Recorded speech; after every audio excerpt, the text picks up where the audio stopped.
Guys, ada sebuah berita yang sangat menghebohkan dari Bali.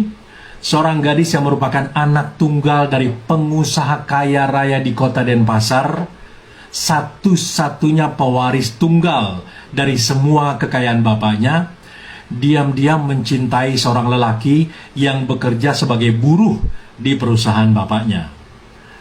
Ternyata begitu juga sang buruh ini. Dia sangat mencintai anak satu-satunya dari bos tempat dia bekerja. Lama-kelamaan, sang bapak pun mengetahui hubungan antara putrinya yang adalah semata wayang itu dengan sang buruh. Tentu saja bapaknya tidak merestui hubungan ini. Perbedaan faktor ekonomi yang menjadi sebab utamanya, dengan alasan tidak selevel, tidak sepadan antara sang gadis yang juga adalah calon dokter, anak pengusaha, sementara laki-laki itu hanya buruh yang tidak tamat SMA dan anak dari keluarga miskin. Namun inilah cinta.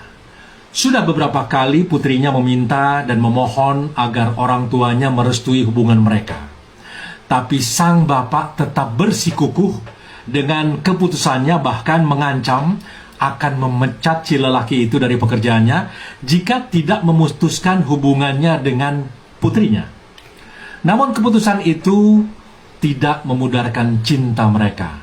Mereka tetap menjalin hubungan cinta mereka, bahkan terlihat semakin serius.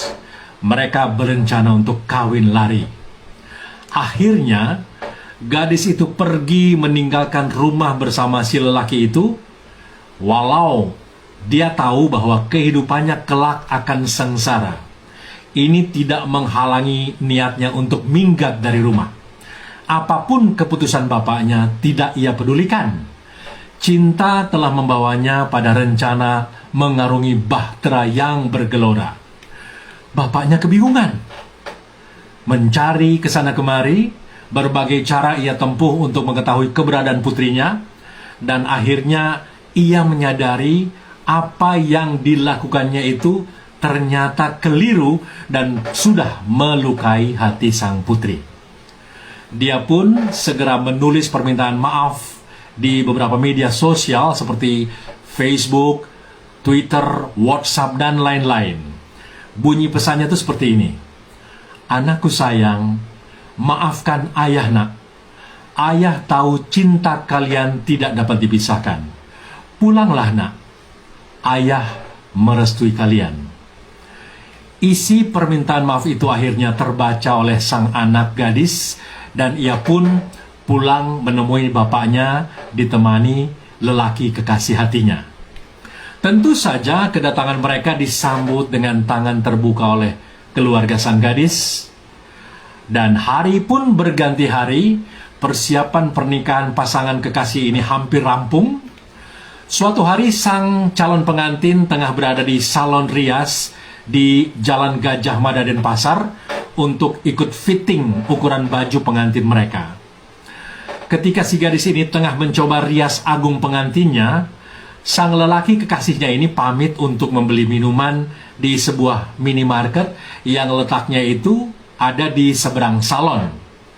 Nah, ketika lelaki itu menyeberang jalan Gajah Mada, tanpa diduga, sebuah truk berkecepatan tinggi melintas dan menabraknya. Pemuda itu terpental cukup jauh.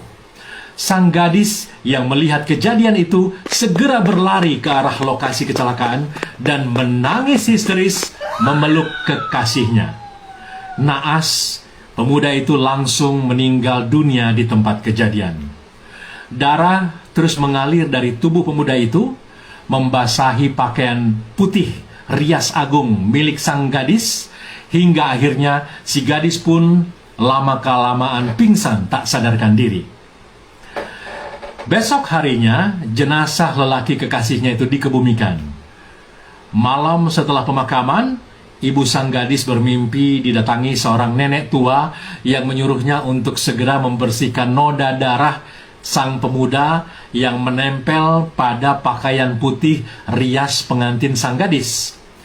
Namun si ibu menganggap itu bukan sesuatu yang serius dan mengabaikannya.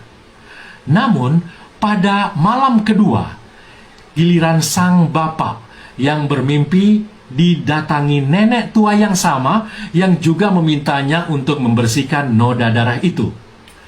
Karena merasa ada keganjilan, mereka pun mencoba menghilangkan noda darah itu.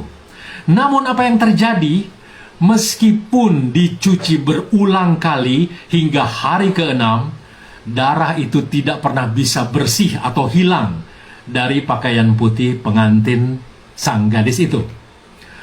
Malamnya giliran sang gadis yang bermimpi didatangi lagi oleh nenek yang sama.